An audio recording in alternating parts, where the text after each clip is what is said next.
Le président du Faso, le capitaine Ibrahim Traoré, s'ouvre une fois de plus à la presse nationale et internationale. Ce soir, nous allons donc avoir l'opportunité d'interviewer le chef de l'État sur sa vision, les trajectoires de la révolution progressiste populaire, les actions posées au quotidien pour la souveraineté, la liberté et le développement du Burkina Faso. Bonsoir, Monsieur le Président. Bonsoir. Merci de nous faire l'honneur de nous recevoir ici au Palais de Koulouba à Ouagadougou donc pour cette grande interview. Alors, chers téléspectateurs, le format de cet entretien est particulier. Au total, 10 journalistes vont se succéder par vague de 2 pour poser leurs questions au chef de l'État. 5 domaines sont concernés par les échanges. Il s'agit de la sécurité et de la défense, de politique et société, de la diplomatie et de l'AES, de l'économie et du développement, et enfin donc de la géopolitique régionale et internationale. Chaque pool donc de journalistes aura entre 15 et 20 minutes pour échanger avec le chef de l'État. Mon rôle ce soir est celui de modérateur chargé de la police des débats.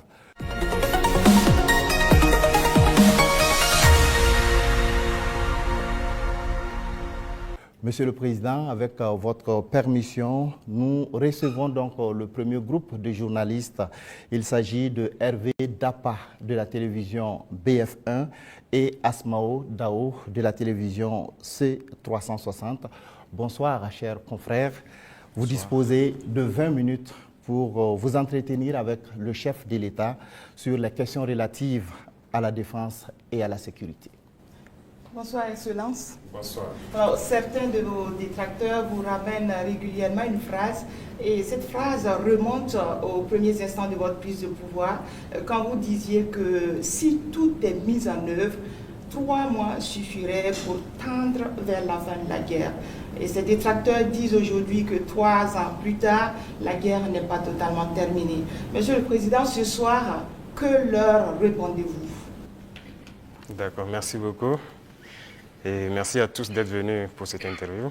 C'est vrai, c'est ce que nous aurons souhaité, mais les choses n'ont pas été comme on le pense. Et je dis si tout est mis en œuvre. Alors, il y a plusieurs perspectives à mettre en œuvre pour pouvoir atteindre cet objectif dans ce laps de temps. Mais tout n'a pas été mis en œuvre comme on le souhaitait. Primo, l'adversité.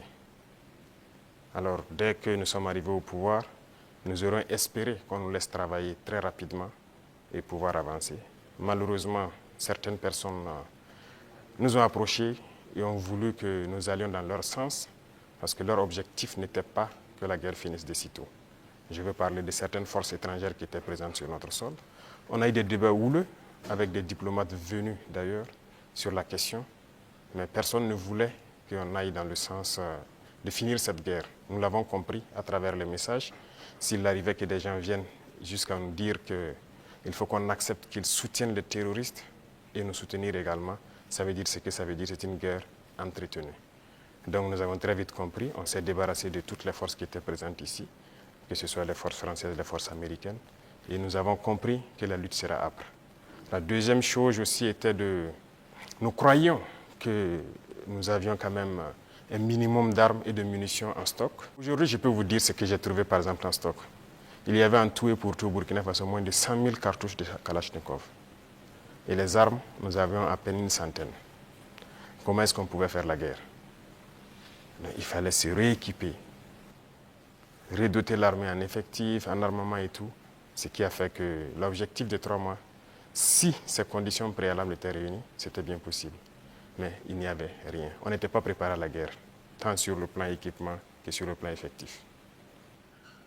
Justement, Monsieur le Président, vous venez de le dire, hein, quand vous prenez le pouvoir, si on veut caricaturer, il y avait plus d'hommes que de munitions dans l'armée burkinabé. Et aujourd'hui, où en est-on avec le programme d'armement de cette armée-là? Et puis, quels sont les signes qu'elle est en train progressivement de monter en puissance? Très bien. je l'ai dit, je ne peux pas dépeindre toute la situation qu'il y avait, c'était catastrophique. Et comme je l'ai dit, vous pourrez enquêter. Il y a peut-être même dans cette salle des militaires qui étaient sur le front, sans armes. Ça existait dans notre armée. Donc ce sont des situations, on croyait que c'était juste, je ne dirais pas de la mauvaise foi, mais une situation incompréhensible. Pour nous, il y avait les armes et on refusait de les doter. Mais quand on a été face à la réalité, très vite, on s'est résolu à chercher d'abord à armer l'effectif qui était là. Et là, ça a été la croix et la bannière. Parce que beaucoup de puissances ont refusé de nous vendre les armes. Et donc, on s'est tourné vers ceux qui avaient envie de nous vendre les armes. Très vite, on s'est équipé. On a recruté les VDP, on a pu payer tout ce qu'on voulait. Le processus, nous avons fait un plan d'équipement pour une montée en puissance. Et comme vous le constatez depuis maintenant 2 ans, les équipements commencent à rentrer. C'est toujours pas fini. Et ça continue de venir. Peut-être que dans quelques jours, vous verrez encore de nouveaux équipements qui seront présentés, qui sont principalement des équipements d'appui. Parce que d'abord, l'infanterie, il fallait l'équiper pour que chaque homme puisse avoir une arme en dotation. Ça, c'était un gros défi. Nous y sommes. On continue de recruter, comme vous le constatez. Chaque année, c'est entre 10 000 et 15 000 hommes qu'on recrute. Ça, c'est un effort considérable. Parce que, quoi qu'on dise, l'adversité est là. Et le volume de terroristes augmente. Parce que les impérialistes recrutent beaucoup de mercenaires qui viennent au Burkina Faso pour combattre. Donc, il faut qu'on s'adapte à la situation. Et maintenant, nous avons notre 3e phase, qui n'est plus d'acheter, mais de fabriquer nous-mêmes. Et nous sommes aussi là-dedans. Donc, c'est ça la montée en puissance. Il faut bien s'équiper, mais aussi créer une industrie de défense. Ça, c'est très important. Dans quelques mois, bien quelques années, on aura ici, nos militaires vont utiliser des armes made in Burkina. Bien sûr. Nous avons de la capacité intellectuelle, il y a de la ressource. Il suffisait juste de chercher et voilà. Nous sommes là-dessus. Vous serez surpris sûrement. Alors, Monsieur le Président, cette guerre, est-ce que nous pouvons la gagner? Est-ce que nous allons la gagner? Nous ne pouvons que la gagner. Qu'est-ce qu'on ferait? Soyez sûrs, nous n'irons nulle part et nous allons gagner cette guerre. Je vous ai dit que la menace mue beaucoup, mais nous nous adaptons. Et la force de l'armée burkinabé, c'est que c'est l'une des armées les plus résilientes au monde. La pression que le Burkina Faso a, et je ne pense pas que sur cette terre actuellement, il y a un pays qui a cette pression. Mais nous tenons, nos hommes se battent et nous nous adaptons constamment à la menace. Et nous comprenons d'où vient la menace, comment ça se manifeste, c'est ça le plus important. Et actuellement, je peux vous rassurer que bientôt, nous parlerons d'un albinos noir qui va apparaître. Et vous verrez. Ne me demandez pas de quoi il s'agit, je pense que vous comprendrez plus tard. La guerre va finir et très vite. Justement, pour gagner cette guerre, vous venez de le dire, il faut des armes et il faut aussi des hommes, et surtout des hommes déterminés. La détermination, vous le savez, c'est le game changer majeur. C'est ça qui fait la différence dans toute guerre. En ce moment, au moment où on parle, quel est exactement le moral de nos troupes sur le terrain? Vous avez très bien touché le cœur du problème, la ressource humaine, les hommes déterminés. Il ne s'agit pas juste de payer de l'équipement, il faut des hommes déterminés. Et si vous remarquez, nous sommes en train de construire une armée de qualité. Et il n'est pas rare que souvent, lorsque nous jugeons qu'un chef d'élément ou bien une unité a failli à sa mission, qu'on les radie et qu'on les poursuive. C'est arrivé plusieurs fois et ça continuera comme ça. Si vous êtes engagé pour être militaire, vous devez accomplir la mission parce que la mission est sacrée pour nous. Et l'autre chose, c'est que malgré la pression, malgré les défis, les hommes continuent de se battre et sont très résilients. Si aujourd'hui vous attrapez un soldat burkinabé et le demandez, est-ce que vous voulez que d'autres personnes viennent se battre à votre place ou viennent vous aider, ils vous diront jamais, ils préfèrent mourir. C'est à ce niveau que vous jugez leur morale. Ils sont prêts, toujours prêts, malgré la situation. Peu importe la bataille qu'on perdra, on va toujours maintenir le terrain. C'est ça qui est très important dans le mental des soldats. Donc, le moral est au top. Les gens n'espéraient pas être à ce niveau d'équipement, ils y sont. Donc, ils se donnent à fond. Et moi, je ne peux que féliciter et remercier tous ceux qui se battent. C'est très important.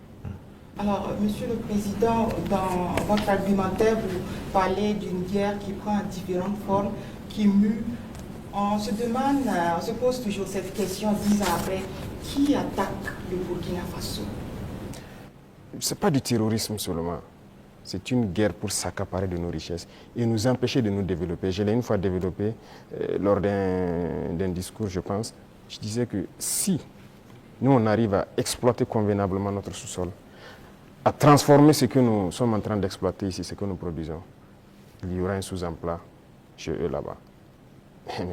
C'est une bataille. Ils pillent nos richesses pour pouvoir survivre.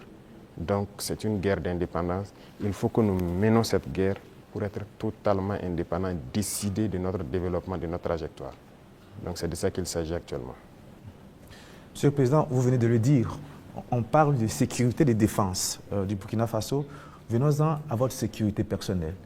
Vous venez de l'évoquer il y a un instant, la pression est énorme, elle est grande, le danger vient de partout. Monsieur le Président, rien qu'en 2025, il y a eu plusieurs tentatives de coup d'État qui ont été déjouées. Monsieur le Président, est-ce qu'il vous arrive parfois d'avoir peur? Merci, je pense que c'est la seule force que j'ai. Je n'ai pas peur. Parce que j'ai confiance en vous tous. Ça, c'est la première chose. Il faut avoir confiance au peuple, parce que c'est le peuple qui nous a confié cette mission. Et j'ai confiance au peuple, qu'ils comprendront. Et voilà pourquoi on n'hésite pas aussi à être devant le peuple, pour leur expliquer la situation et leur dire ce qu'il y a. Et ça permet de garder une très bonne relation. Ça, c'est la première des choses. La deuxième chose, comme je l'ai dit, il y a une mentalité qu'il fallait développer au sein même de nos forces. Ça, c'est très important. Actuellement, cette mentalité-là, les gens comprennent pourquoi ils se battent. Vous prenez, il y a quelques années de cela, plusieurs officiers sur le terrain ne savent pas pourquoi ils se battent. Mais si nous savons pourquoi nous nous battons, qui nous avons en face et pourquoi il y a cette pression, les gens comprennent mieux. Et voilà pourquoi nous avons même créé tout de suite l'Institut, l'école supérieure militaire, pour que nous puissions former nous-mêmes nos militaires et les mettre ce que nous voulons dans la tête.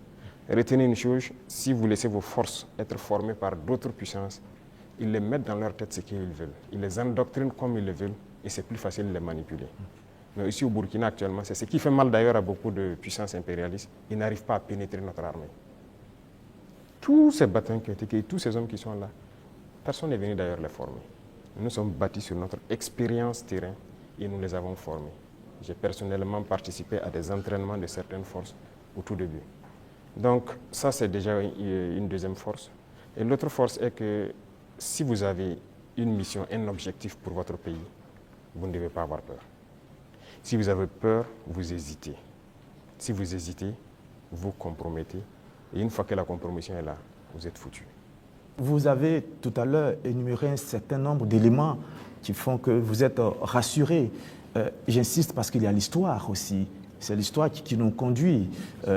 Ces forces impérialistes, elles sont réelles. En 1961, elles ont eu la peau de Patrice Lumumba en RDC. En 1972, elles ont eu la peau de Kwame Nkrumah d'une autre manière. Et puis en 1987, elles ont eu la peau de Thomas Sankara, toujours avec des ennemis internes et parfois avec la complicité de certains voisins. Vous savez ce qu'on dit, Monsieur le Président, le premier devoir d'un révolutionnaire, c'est de rester en vie pour continuer le combat.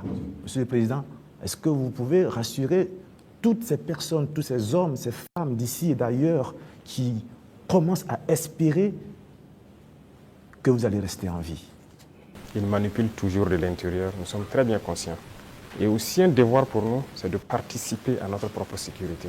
Ce n'est pas aujourd'hui de dire que je suis chef d'État et voilà, je confie la sécurité juste à des gens. Non, tout le monde participe, moi-même je participe. Et c'est pourquoi je dis, ce n'est pas juste une affaire de ceux qui sont à côté de moi, c'est une affaire de tout le peuple. Et la sécurité, ce n'est pas une affaire d'hommes de tenue et tout ce que vous pouvez imaginer. C'est tout un ensemble. C'est aussi des comportements, des manières de vivre. Il faut éviter beaucoup de choses que peut-être des erreurs ont été commises dans le passé. Nous avons lu beaucoup sur tous ceux dont l'impérialisme a eu la peau et nous avons appris beaucoup de leçons. Voilà pourquoi on dit on ne laissera pas les choses se répéter. On anticipera, quitte à ce que les gens interprètent comme ils veulent, on va anticiper. Mais parce que nous avons compris le message, l'espoir qu'il y a, on fera tout pour anticiper toujours les actions de l'impérialisme. Alors, Monsieur le Président, du regard de la journaliste que je suis, je me dis qu'il y a un encerclement des pays de l'AES. Quand je regarde un peu en Côte d'Ivoire, il y a un camp militaire à Odiéné, près du Mali et du Burkina. Le Sénégal installe des unités à la frontière avec le Mali, sans oublier également le Bénin qui fait frontière avec le Burkina Faso et le Niger. Est-ce que, Monsieur le Président, vous partagez ce point de vue? Est-ce que vous voyez les choses de cette manière? Je pense que quand vous décidez de faire la révolution, il faut vous apprêter à cette adversité. C'est une logique qu'ils nous encerclent. C'est logique qu'ils essaient de nous faire tomber. C'est logique. C'est comme je dis, c'est une bataille. Ils se battent pour leurs intérêts. Et c'est à nous, si on a décidé de faire la révolution, de tout mettre en œuvre pour que cet encerclement soit vaincu. Vous voyez, l'Afrique, on a l'habitude de ne pas avoir d'abord une armée forte. Il n'y a pas d'État s'il n'y a pas d'armée forte. Mais bon, c'était le système. Comme je l'ai dit une fois aux couleurs, ils sont venus nous flatter. Non, il ne faut pas vous armer. Même dernièrement, je pense qu'il y a dans une interview un général américain qui l'a dit encore que nos pays n'ont pas besoin d'être militarisés. C'est leur conception.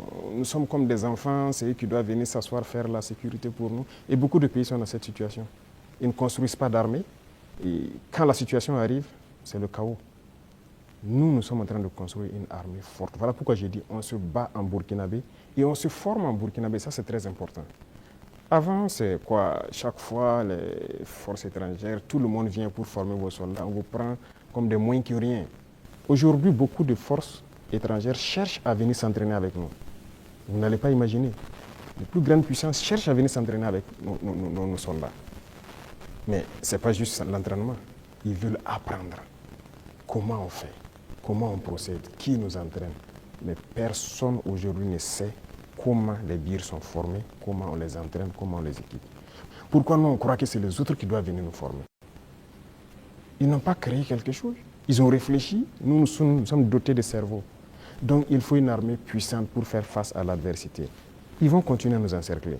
Parce qu'il y aura toujours en Afrique des États comme ça, des chefs d'État comme ça qui vont autoriser. Parce qu'ils ont les mains liées, ils trahissent toujours, ils vont accepter toujours que les impérialistes viennent chez eux pour attaquer leurs propres frères. Ça, si vous acceptez la révolution, vous devez partir avec ce concept. Ça va exister. Donc on n'y peut rien, on fait avec, mais c'est à nous de nous préparer pour que l'encerclement soit nul, qu'ils ne puissent jamais atteindre leur objectif. C'est tout. Donc on fait avec. Tout récemment, la CEDEAO a tenu un forum des chefs d'état-major général des armées d'Afrique. Le Mali et le Burkina Faso n'y étaient pas, mais le Niger, si. On sent un manque de solidarité, vous qui êtes au sommet de l'État. Qu'est-ce que vous pouvez nous dire? Bon, pas un manque de solidarité. Retenez que c'est une confédération, ce n'est pas une fédération. Sur certains aspects, on fait beaucoup de choses, en tout cas en tandem, mais dans la charte, il est dit que des pays peuvent décider des relations et de ce qu'ils peuvent faire. On ne peut pas dire à tel pays de ne pas collaborer avec tel pays, non. On n'est pas à cette étape d'abord. On est en train de consolider la confédération sur les aspects, un bon nombre d'aspects de développement, de défense et de diplomatie. Et après, on va passer à la fédération. Ce sont des étapes. Donc, le Niger peut participer à des rencontres. La confédération, on ne se ferme pas. On fait des ouvertures, on côtoie tout le monde. Nous sommes très panafricanistes, on est vraiment ouverts à l'intégration, à tout ce qu'il y a, mais avec des principes.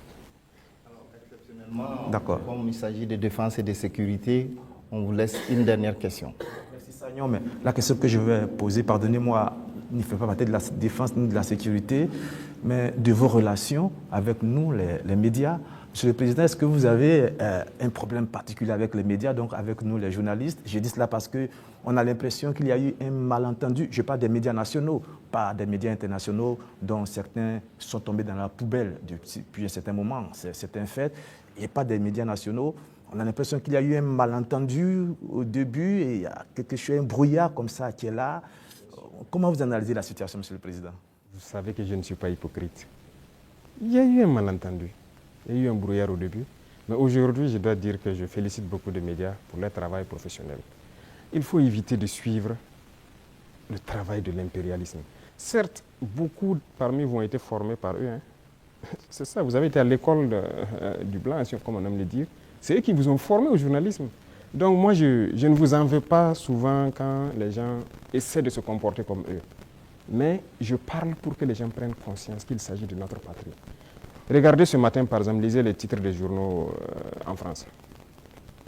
Ils vous diront peut-être qu'il y a une mobilisation pour mettre la pression sur le Premier ministre. Ils ne vous diront pas qu'il y a eu une marche contre le pouvoir ou quelque chose. Mais si c'était au Burkina, vous direz qu'il y a une marche contre le pouvoir. Vous comprenez? Les Français nous appelaient, ils continuent de nous appeler putschistes, juntes et quoi. C'est du français. Mais des journalistes nous appelaient aussi putschistes, juntes ici. Pourquoi suivre les yeux fermés? C'est de l'esclavage toujours. Moi, je veux qu'on quitte cela. Chaque État doit se battre pour ses intérêts. Les journalistes se battent pour leurs intérêts. Pourquoi nous, on ne doit pas se battre pour nos intérêts en Afrique? Donc c'est ça, ce n'est pas uniquement les journalistes. J'en vu à certains intellectuels qui sont sur des plateaux de télé en Afrique aussi. Quand ils prennent la parole, vous posez des questions, mais est-ce qu'il est africain? Ou bien génétiquement, il n'est pas là, quoi.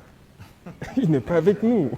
C'est une réalité. Un retard. Oui, il faut se décoloniser les mentalités, les manières de faire. Chacun doit se battre pour sa patrie. Vous pouvez avoir une information qui est peut-être vraie et juste, mais vous décidez de ne pas sortir l'information. Parce que ça peut porter préjudice à la défense nationale, à la sécurité, à la cohésion, et ainsi de suite. Ça, c'est une décision souveraine, parce que vous voulez préserver votre pays. Mais on ne dit pas seulement dès qu'il y a une information, il faut la sortir. Non, ce n'est pas comme ça. Et très souvent, les journalistes, comme on aime le dire, le train qui vient à l'heure, ça ne les intéresse pas.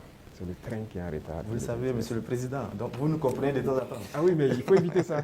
Moi, je veux maintenant que vous vous intéressez au train qui vient à l'heure. D'accord. Je voudrais vous laisser avec une phrase qui est la devise d'un grand club européen. C'est celle-là: notre maillot peut être tacheté de sang, de boue et de sueur, mais jamais de honte.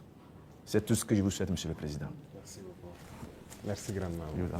Nous abordons donc le volet politique et société de cet entretien et nous recevons pour cela Mathieu Somda de Radio Burkina et Colette Kombari de la télévision Impact TV.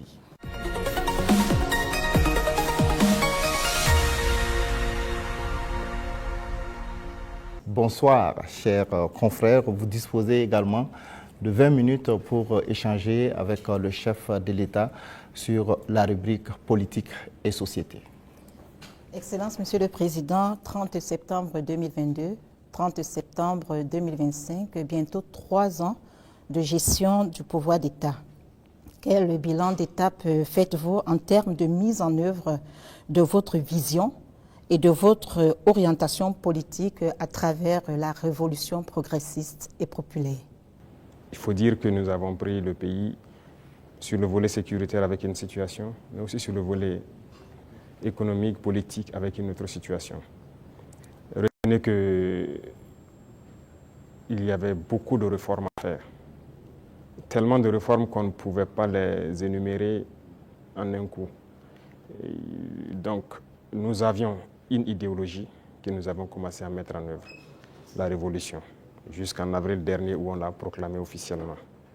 Et qui dit révolution, il s'agit de révolutionner tous les domaines de notre vie. Parce qu'on ne peut pas continuer à faire la même chose qui se passait et espérer avoir un autre résultat.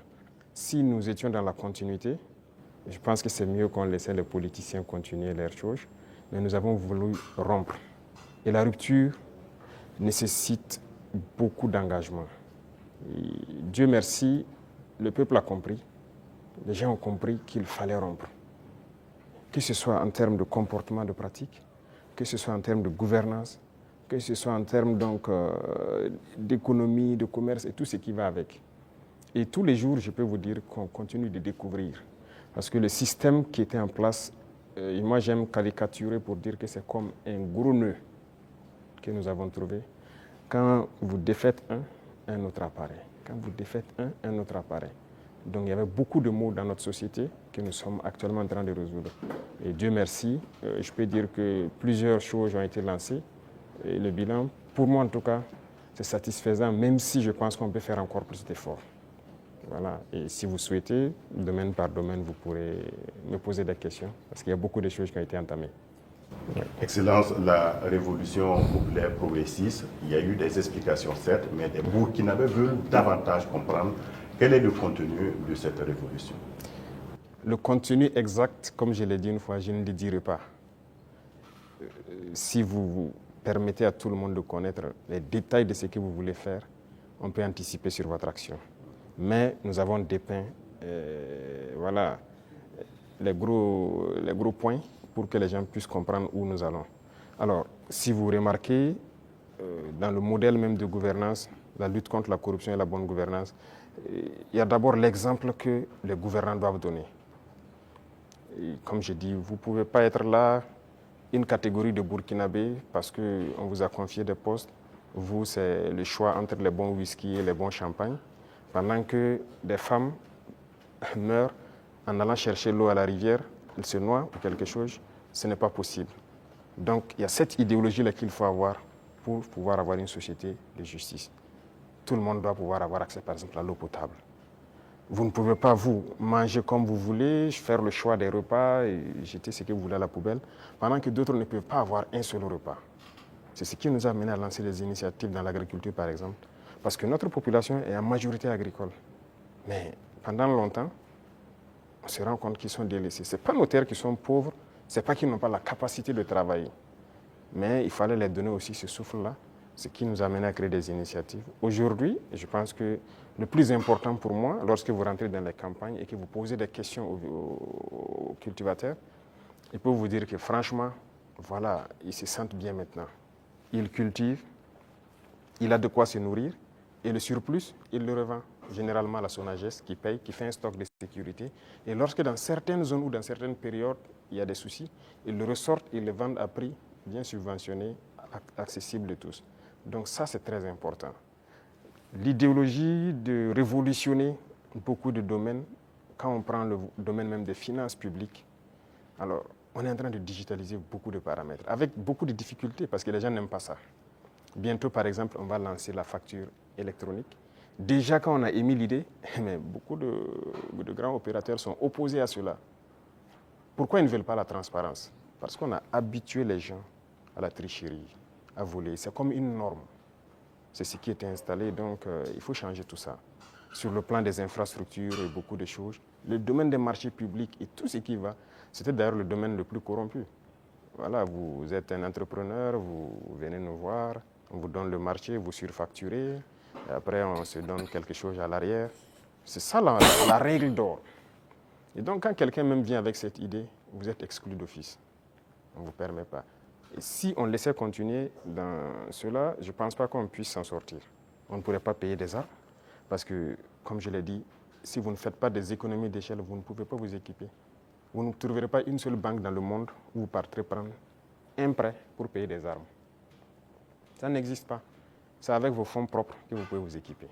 En tout cas, nous, on n'a pas eu cette occasion. Et si quelqu'un en connaît, peut-être qu'on est preneur. Et tout ce qu'on est en train d'acquérir, je vous ai dit une fois le montant, ce sont des milliards de dollars. Hein. Comment on fait? Où on a puisé l'argent? Mais cet argent était là. Il fallait assainir le domaine des finances, le commerce et tout ce qui va avec.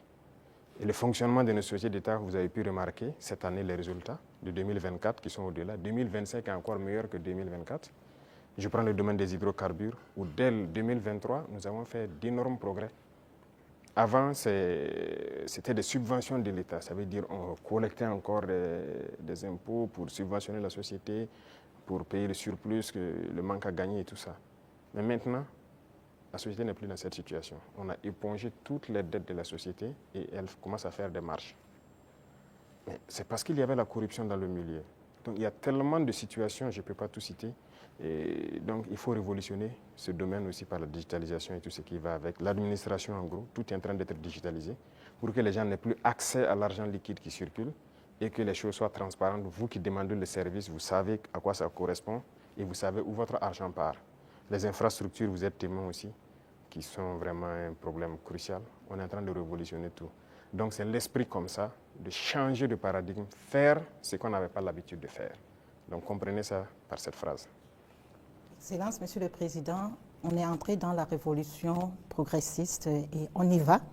mais il y a cette tranche de la population, le politique, qui œuvrait avant. Quelle peut être la place donc de ce politique actuellement dans cette révolution? Je ne vais pas être hypocrite encore.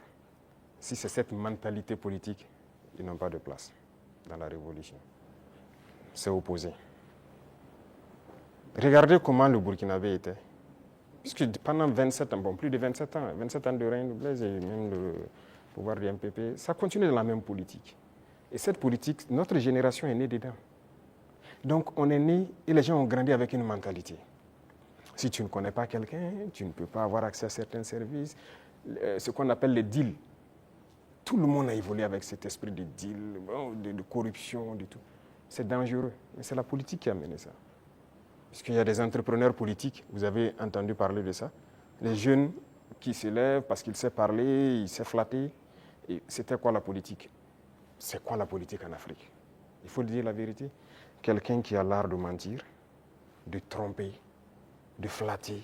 Vous voyez tous les vices. Si vous regroupez tous les vices, vous êtes un bon politicien. C'est la réalité. Nous, au village, quand on voit quelqu'un qui est un trompeur, il ne dit pas la vérité, on dit, lui, là, c'est un politicien. C'est comme ça on disait. Donc, il faut que cette mentalité change. Beaucoup ont changé. Beaucoup ont compris, ont changé et marchent avec nous.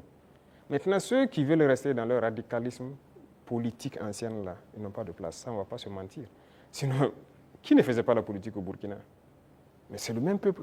Mais c'est parce qu'on a parlé, ils ont compris, et par les actions, ils voient, ils ont compris, que les gens commencent à changer de mentalité.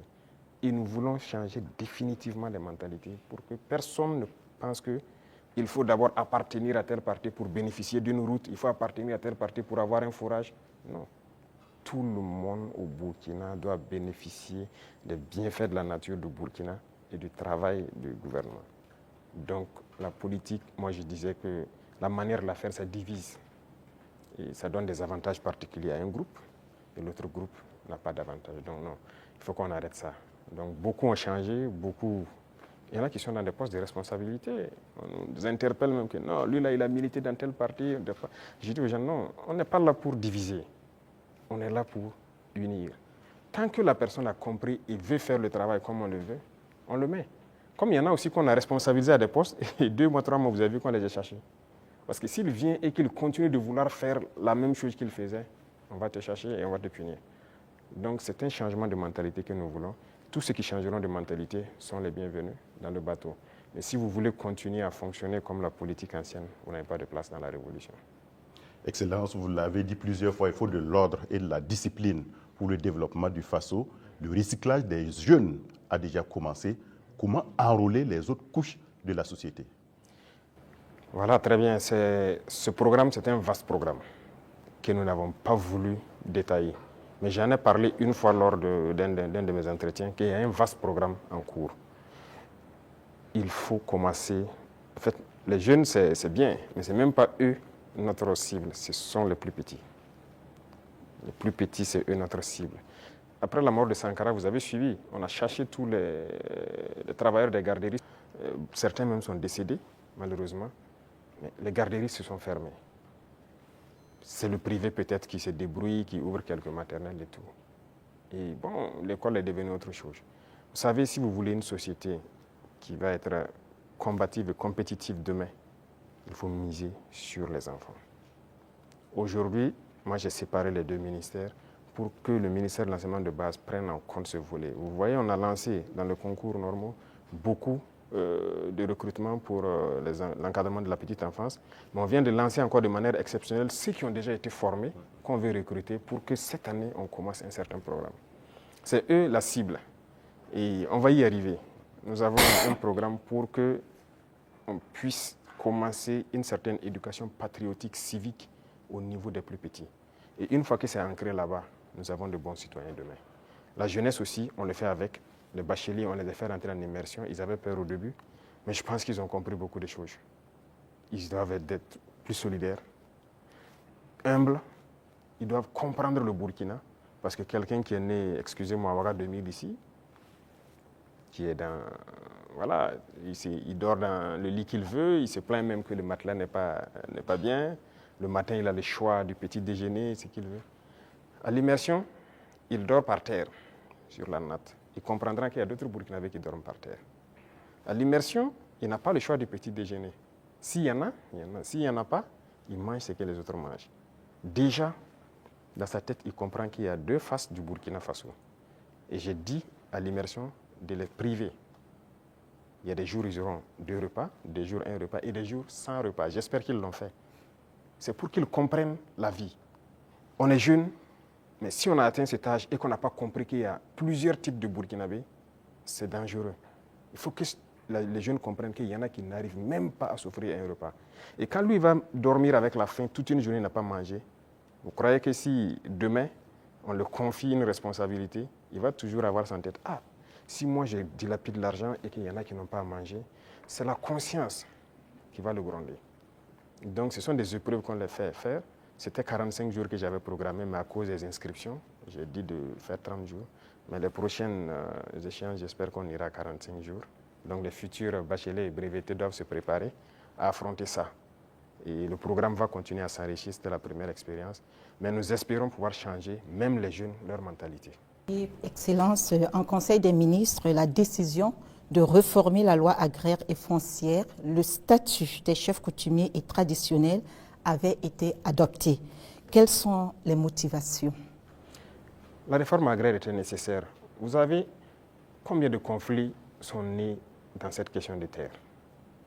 Il y a des villages qui se sont machetés, des familles se sont divisées à cause de la question des terres. Il faut que l'État prenne ses responsabilités.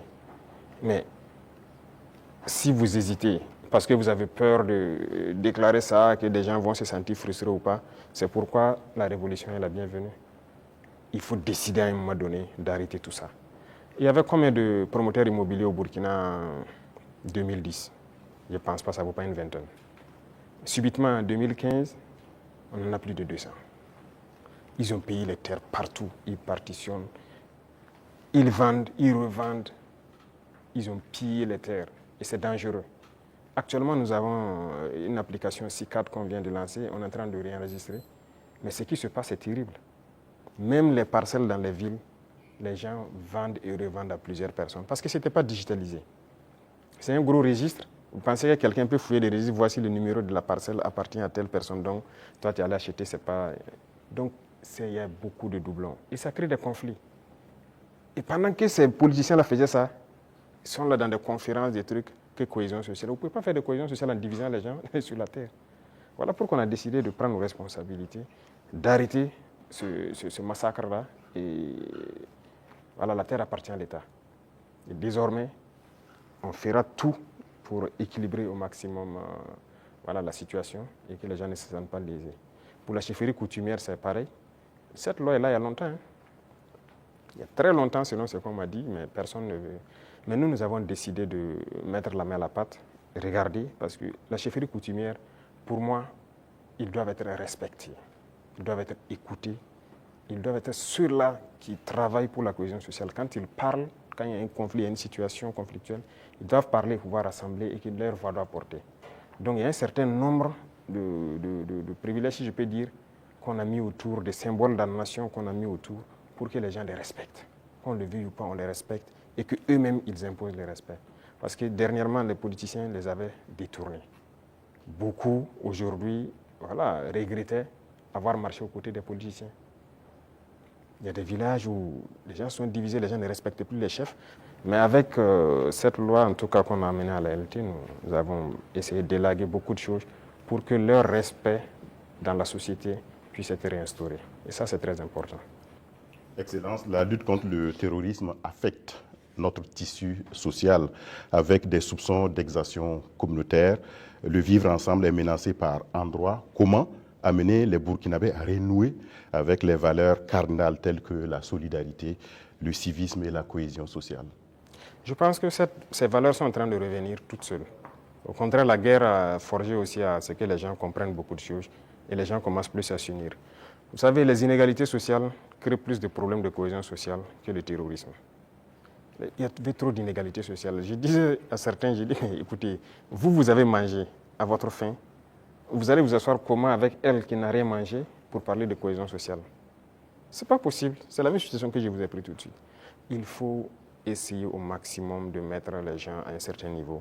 Tant qu'il y a la richesse, que ce soit bien réparti. Ça, c'est le premier pas.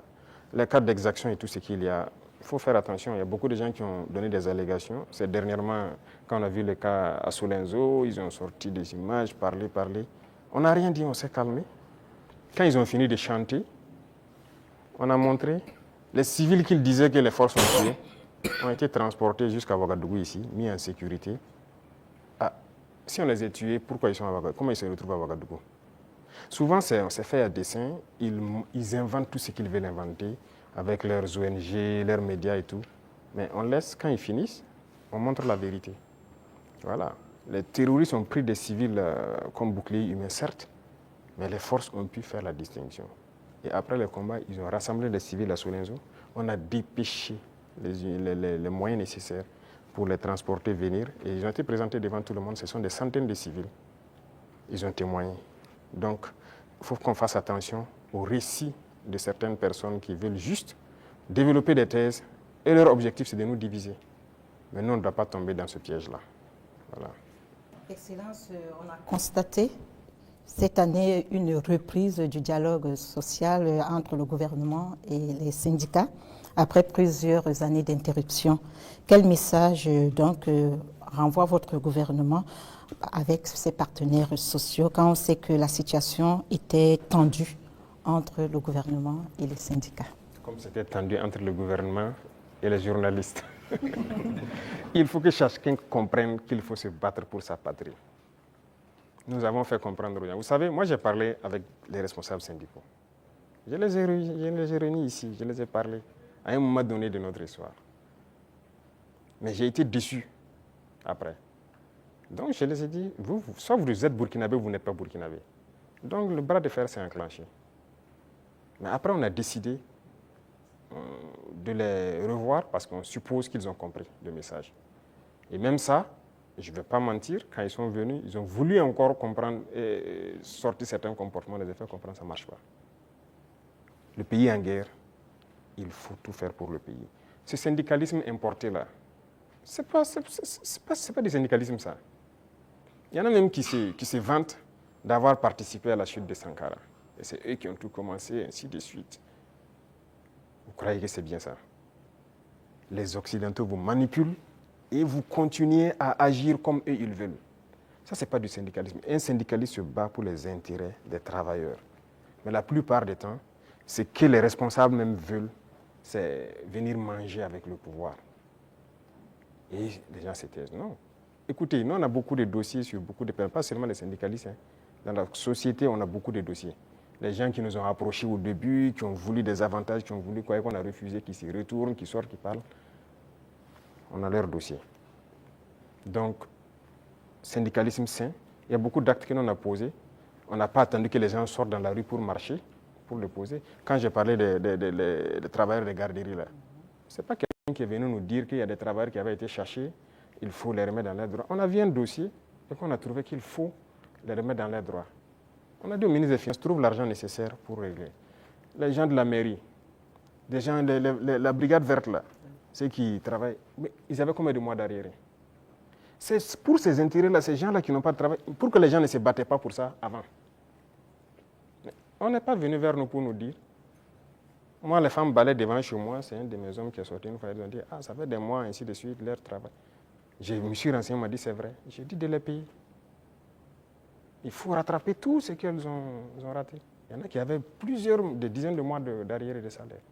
On a sorti le dossier et on a décidé de rattraper tout ça. Donc, il faut qu'on fasse du syndicalisme sain. S'il y a un problème, qu'on nous approche et qu'on nous explique. Si on peut résoudre, on vous dira on peut le faire. Si on ne peut pas, on vous dit bon, pour l'instant on ne peut pas, mais on pourra le faire dans tant de temps. Mais il y a un problème, on rassemble les médias, on parle comme on veut. Ah, j'espère qu'ils trouveront la solution avec vous. Sinon, si après ça, vous ne venez plus vers nous. Moi, je veux qu'on travaille en africain. Quand il y a un problème dans la maison, on s'assoit, on parle. Et nous, on se doit d'être véridique. Ce qu'on peut faire, on doit dire clairement, on peut faire ça. Ce qu'on ne peut pas faire, on vous dira aussi on ne peut pas. Maintenant, si vous ne voulez pas, chacun fait ce qu'il peut faire. Mais il faut qu'on soit responsable, il n'y a pas de problème qui ne puisse pas se résoudre. Et comme j'ai dit, toujours agir avec en tête l'intérêt de la patrie. Ça, c'est très important. Donc, on a repris le dialogue comme on reprend avec tout le monde. On n'a pas rompu le dialogue avec qui que ce soit. Tout le monde est la bienvenue.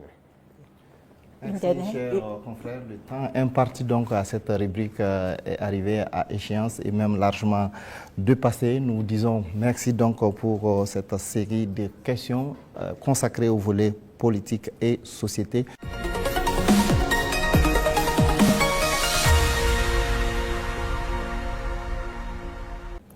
Monsieur le Président, les préoccupations relatives à l'économie et au développement sont portées par Soumaïla Rabo de Savane Média et Jean-Marie Toé des éditions Sidoya.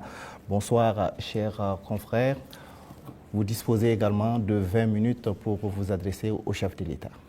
Bonsoir, Monsieur Sayon. Monsieur le Président, malgré la crise sécuritaire et la conjoncture internationale, l'économie burkinabé se porte bien. Avec 1,5 de progrès sur le taux de croissance économique en 2024. On sait que l'amélioration de la situation sécuritaire y est pour beaucoup, mais aussi l'agriculture et le secteur des services. Qu'est-ce qui est fait par le gouvernement dans l'immédiat pour permettre à l'économie nationale de continuer sur cette lancée? D'accord, merci. Je vois que ce sont des chiffres macroéconomiques. Et nous sommes au courant et on fait le point constamment avec le ministre des Finances. Il y a des efforts qui sont faits. C'est vrai qu'il y a des zones qui ont été sécurisées qui nous permettent de produire. Et donc la production agricole a beaucoup grimpé, ce qui permet une transformation au niveau des petites unités que nous avons, mais aussi de l'exportation pour les excédents de certains produits. Donc ça contribue beaucoup à la balance commerciale. Il y a aussi la question même de l'exploitation minière. Donc il y a un certain nombre de mines qui avaient arrêté l'exploitation, si vous vous souvenez, d'autres en 2020, d'autres en 2018 même, mais qui ont repris aussi. Et tout ça, ça contribue donc à cette croissance-là. Et nous poursuivons dans ce sens. Et actuellement, si vous voyez par exemple le secteur minier, la tendance du gouvernement, c'est d'exploiter notre or nous-mêmes. Donc il y a des mines qu'on vient de reprendre le contrôle, et on continuera à reprendre le contrôle petit à petit, ou à co-exploiter avec les sociétés qui sont déjà là. Parce que la règle, c'était quoi? Quelqu'un vient, il prend le permis, il l'exploite, 10% au gouvernement et le reste, c'est pour lui. Et d'ailleurs, 10%, on n'a pas de contrôle. Donc tout ça, actuellement, on est en train de reprendre le contrôle vraiment pour s'assurer qu'est-ce qu'il sort de notre sous-sol et prendre aussi une part importante. Donc tout ça contribue donc à la croissance économique, vu aussi les initiatives qu'on a lancées dans le domaine agricole. Beaucoup d'autres spéculations ont été donc financées et ça permet en tout cas une bonne croissance. Mais pour moi, le plus important, c'est quand souvent le ministre des Finances apporte les chiffres, il dit bon, c'est très bien, mais j'envoie quelqu'un, va au marché, tu vois, ce qu'on appelle Anampa Moré. Ça coûte combien une boîte de maïs, ça coûte combien une boîte de mil. Et va aussi dans tel, je prends les informations. Si le coût a baissé, on sait qu'il y a un impact sur la population. C'est ça qui est le plus important. Donc ce travail, on le fait constamment et les services de renseignement même sont mis à contribution pour qu'on ne dise pas un chiffre macroéconomique qui a une croissance de 1,5, mais qu'il n'y ait pas d'impact au niveau donc, des couches vulnérables surtout. Donc on continuera cette progression s'il plaît à Dieu. Monsieur le Président, si la volonté c'est de soulager davantage le panier de la ménagère et améliorer le pouvoir d'achat du consommateur, peut-être faut regarder du côté de la SONABI, la Société nationale burkinabé d'hydrocarbures, que vous avez trouvé déficitaire en fin 2022 et qui est aujourd'hui pratiquement sur liquide, parce que c'est la championne des sociétés d'État. C'est la moitié des bénéfices de 2024 réalisés par les sociétés d'État. Est-ce qu'il ne faut pas maintenant diminuer le prix du carburant? D'accord, merci. Je pense que c'est une des questions que les gens peuvent se poser. C'est très bien, on a fait des progrès, mais quand est-ce qu'on a équilibré et qu'on a commencé à avoir des bénéfices? Qu'est-ce qu'on a fait? Ça, c'est très important à comprendre. Et l'autre chose, c'est que est-ce que ces bénéfices ne participent pas à quelque chose d'autre au profit donc, des populations? Je prends un exemple. On est en train de créer des brigades de construction des routes au niveau de chaque région. Vous voyez notre réseau routier? déjà ce qui est existant est dégradé, même la RN1. Si vous quittez ici jusqu'à, surtout la zone de Kokologo et tout ça, c'est carrément dégradé. Ça veut dire qu'on a un besoin important d'investissement donc, dans le secteur des infrastructures routières. Et la SONABI doit participer beaucoup. Je viens de leur confier cette nouvelle mission parce que le carburant qui va ravitailler les différentes brigades, même le bitume et tout ça, la SONABI va devoir s'en charger. Si on baisse, le rythme va baisser. Mais vous voulez qu'on aille vite ou pas? Et il y a aussi une question de, je ne dirais pas de comparaison. Vous voyez, le carburant se retrouve moins cher au Burkina que certains pays côtiers. Nous, on part chercher le carburant là-bas, on fait le transport jusqu'au Burkina, mais c'est moins cher par rapport à ces pays. Vous pouvez expliquer ça? Si on doit monter à leur niveau, on fera beaucoup de marge. Et là même, je peux vous dire qu'on pourra bitumer beaucoup plus de routes qu'on le pense. Mais on garde toujours comme ça parce qu'on veut aller vite. Aujourd'hui, vraiment, il faut remercier le peuple et les amis du Burkina Faso. Beaucoup de gens contribuent, par exemple, la façon Mebo pour embellir les villes, pour faire les routes et tout ça. Mais à un moment donné, le gouvernement aussi, d'abord, a commencé par financer, mais on va devoir financer pour que le rythme continue. Donc, c'est une symbiose entre nous et le peuple. Et je pense que s'ils comprennent l'effort qu'on fait, là où leur argent part, les gens doivent comprendre que bon, on peut rester sur cette ligne. Quand on atteindra un objectif donné, on va pouvoir baisser, ça c'est logique. Personne ne va être riche et vouloir que ses enfants vivent dans la misère, si je peux dire ainsi. Donc les richesses seront partagées, mais nous avons du retard et on doit rattraper le retard. Tout de suite, par exemple, je vous disais qu'on ne peut pas continuer à payer l'équipement militaire, il faut qu'on produise. Et pour produire, vous avez besoin de construire des usines. Vous n'irez pas quelque part demander un prêt pour construire une usine de ce genre ou quoi. Non, personne ne va vous donner ça. Même les équipements qui constituent même l'usine, personne même ne veut vous vendre. Donc ça, c'est à l'interne. Il y a beaucoup de choses qu'on fait. On ne vous donnera pas de prêt pour ça. Et regardez tous ces équipements de façon merveilleuse ou quoi. C'est combien de milliards? Ce n'est pas le prêt de quelqu'un. C'est l'argent du contribuable. Donc ce sont des choses, nous-mêmes on a souhaité pour aller vite. Vous croyez que si j'avais un prêt de 200 milliards en 2023, moi j'équipais tout le Burkina Faso en 2023? Mais personne ne veut vous donner des prêts sur ce volet-là. Donc finalement, c'est l'argent du peuple qui équipe le peuple. Donc il y a beaucoup de domaines, on le fait nous-mêmes.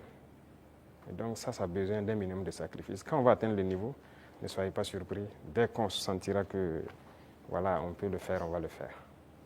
Alors, Excellence, dans le secteur des infrastructures, avec l'ONBA, Faso Mebo, tout comme dans les industries avec Faso Kosam, les usines de tomates, la SM Sosico, les mines, l'État est de plus en plus présent. Est-ce que l'État n'est pas en train de se substituer au privé? Ah, ça c'est une très bonne question. Alors, il faut faire un choix. Ça, c'est une chose. Et l'autre chose, il ne faut pas voir ça comme ça. Le privé a toujours des domaines d'activité. Mais il faut avoir cette capacité de s'adapter. Il y a des choses qui doivent revenir à l'État. Mais c'était donné au privé. Pourquoi? Bon, nous, on n'a pas d'élection à financer, on n'a pas de compte à ouvrir ailleurs pour sécuriser quoi que ce soit. Ça ne nous intéresse pas tout ça. Donc, ça fait que nos rapports avec le privé sont de plus en plus sains. Chacun fait ce qu'il doit faire, paye ses impôts qu'il doit payer. Et nous les disons chaque fois de s'adapter. Quand on prend le secteur minier, moi j'ai rassemblé les opérateurs, je les ai dit, investissez dans les mines. Beaucoup n'ont pas compris. Il y a un en tout cas qui a commencé à investir. Et je pense que dernièrement, je l'ai reçu, on a dit que moi je l'ai ouvert les yeux, qu'il ne savait pas qu'il y avait l'argent là-bas. Pour lui, c'est l'import-export. Il dit l'import-export, vous ne faites que sortir nos devises. Et le peuple ne travaille pas. Ça, c'est un exemple. Donc, il est en train de se muter un peu. Moi, le ministre de l'Agriculture, vous vous souvenez, il a fait des sessions à Bobo, il a rassemblé les opérateurs économiques quand on voulait lancer les Bagré-Pôles et tout ça, la relance de l'activité, l'offensive. Mais je peux vous dire aujourd'hui, personne n'a investi. J'ai dit d'accord, j'ai fait faire le point de bilan de l'offensive, puisque nous sommes en 2025. Au ministre, et la part que le privé devait prendre pour investir dans nos pôles de croissance, je lui ai demandé quels sont les privés qui ont pu investir dans la terre et tout ça. Il dit personne. C'est ceux qui étaient déjà dedans, les producteurs de semences, ces trucs, qu'on a d'ailleurs encouragé, les coopératives, c'est eux qui ont continué. Mais les grands opérateurs, je leur dis, oui, il ne faut personne. Je dis, d'accord, très bien. Ne soyez pas surpris que demain, je dise, personne ne prendra de l'argent pour amener à l'extérieur pour payer du riz venir. Vous investissez pour cultiver le riz. Il faut savoir muter. Il faut savoir s'adapter à l'idéologie de ceux qui dirigent. Donc le secteur privé aura toujours quelque chose à faire. Mais il faut s'adapter au contexte. Parce que si on laisse tout aux mains du privé, il n'y aura pas de pays. C'est ce qui était déjà là. Quand on prend le CCVA, lequel d'entre vous n'a pas de véhicule qu'on contrôle? Vous osez prendre votre véhicule rouler sans visite contrôle technique? La police va vous arrêter. La police, c'est qui? C'est le peuple qui paye, c'est ceux qui sont mandatés pour faire cette police par le peuple. Si la police doit contrôler des véhicules pour vous obliger à prendre la visite technique, et cette structure appartient à un privé, a été privatisée. De l'argent, je dirais gratuit, privatisé. Vous trouvez ça normal? La Socico, c'était privatisé. Beaucoup de sociétés sont privatisées. Mais ça peut faire rentrer de l'argent pour l'État et que l'État doit travailler pour tout le monde. Si vous privatisez tout, on fait quoi? L'État gagne l'argent où? On ne veut pas construire notre pays? On veut rester comme ça, dans ce qu'on connaît là? Nous, on veut construire. On veut produire, on veut que tout le monde vive bien et en paix. On veut voir nos enfants dans d'autres types d'écoles. On veut que notre pays se développe. Et pour ça, l'État doit être responsable et prendre ses responsabilités dans certains domaines. Même le secteur des mines, on est en train de racheter. Il y a les deux premières mines qu'on a décidé de racheter, ce n'est pas qu'on a retiré, on a racheté. Et vous avez suivi, c'est près de 100 milliards. Mais c'est l'État qui a payé pour racheter ces mines. Et c'est nous exploitons maintenant. Et on fera comme ça. Même les parts que j'ai dit qu'on va prendre, on va racheter des parts. Il faut que l'État soit fort. Si l'État n'est pas fort, vous n'avez pas de pays. Ça, il ne faut pas se leurrer. Le capitalisme ne peut qu'être sauvage. Si vous laissez le capitalisme se développer à un certain niveau, finalement, vous allez vous perdre. Vous, si vous faites une industrie tout de suite pour fabriquer je ne sais pas quoi, vous voulez faire du profit. Au début, vous pouvez mettre une usine qui emploie peut-être 500 personnes. Et au fur et à mesure, vous robotisez. Finalement, votre usine, vous n'avez que 10 personnes devant un ordinateur qui travaille. Les 490 sont au chômage. Nous, on est contre ce système. On régule aussi. Certes, digitalisé, mais une certaine robotisation, on est contre. Donc, on a une idéologie qu'on va dérouler au fur et à mesure, mais il faut que les gens s'adaptent à l'idéologie. C'est pour le bien-être de tout le monde. Sinon, on va se retrouver dans des situations très inconfortables. Voilà. Monsieur le Président, est-ce que ça veut dire que vous vous attaquez à l'économie de marché, qui est enseignée aujourd'hui en sciences économiques et avec lequel les systèmes, les jeunes économistes grandissent? Parce qu'aujourd'hui, l'État vend du yaourt à travers Faso Kosam. Vous avez annoncé les Fasoyards. On se demande quand vous allez ouvrir les premières boutiques. Tout ça, vous prenez progressivement la place du privé. On ne sait pas quand ça va s'arrêter. D'abord, j'ai dit au ministre de l'Enseignement supérieur de me changer. D'abord, la carte universitaire a changé, mais le curricula de changer tout. Pourquoi on doit forcément apprendre leur manière de faire l'économie? On n'est pas en mesure de créer. Est-ce que c'est Dieu qui est descendu, encore, comme j'aime le dire, créer, asseoir des gens, créer l'école? Ce sont des gens qui ont inventé, qui ont créé des concepts et qui ont créé l'école. Ce sont les êtres humains qui ont créé l'école. Donc, qui ont mis des programmes, ainsi de suite. Le programme aux États-Unis est différent du programme en France, différent du programme en Angleterre, ainsi de suite. Chacun a sa manière d'enseigner sa population pour atteindre le niveau qu'on souhaite. Donc, nous aussi, on va créer notre modèle. Justement, c'est ce qui nous met en retard. Malheureusement, notre modèle d'école n'est pas bien. On a pris pour les autres, adapté, et finalement, on forme quoi? Ok, on forme beaucoup d'économistes dans ce concept. Mais est-ce que ça marche? Est-ce que ça marche? Ok, nous, on est en train de changer de système. Est-ce qu'on fait des progrès ou pas? C'est là la question. C'est toute la question comme ça. Il a parlé de l'ONBA, de trucs. Il y a des barrages qui étaient endommagés depuis des décennies, ensablés ou quoi. Cette saison, l'eau est dedans. C'est par notre système qu'on est arrivé à remettre en œuvre ces barrages-là. Les populations vont produire, pendant la saison pluvieuse, vont produire toute l'année et ils sont bien contents. Et ils ont de l'eau potable aussi à travers l'ONEA par ces barrages-là pour boire. Et on va continuer comme ça. Est-ce qu'on fait ça ou bien on s'assoit, on dit non, tout doit être pour le privé? Et d'abord, cette question de privé, il y a des gens qui avaient une mentalité rétrograde, encore politicienne. Et nous avons dit aux gens de changer. Vous avez bien suivi les sorties de certains ministres. Ok, on vous donne un chantier, vous prenez l'avance de démarrage et tout, et vous faites ce que vous voulez. On vous donne un chantier de bas-fond. Dans le contrat, vous devez finir en mai pour que les paysans puissent accéder au bas-fond et puis cultiver. Vous prenez votre avance et vous vous baladez, vous faites ce que vous voulez. En avril, on passe, on regarde, vous n'avez rien fait. Vous dites non, non, non, vous partez à votre rythme, c'est comme ça. On vous contraint, vous finissez le bas-fond. Il y en a qui travaillent, il y en a même qui travaillent de nuit jusqu'à aujourd'hui pour atteindre les objectifs. Pas qu'ils ne peuvent pas, mais c'est une mentalité. Et tant que le privé aura cette mentalité, ça ne va pas marcher. Moi, je vous ai dit qu'on a près de 1000 ans de retard même. Il faut rattraper. On est dans les années 1000, à la rigueur 1800. Il faut rattraper le retard, mais on ne peut pas continuer avec cette mentalité. Donc, on invite les gens à changer et à s'adapter. Vous parlez des yaourts, par exemple. Est-ce que le marché est saturé?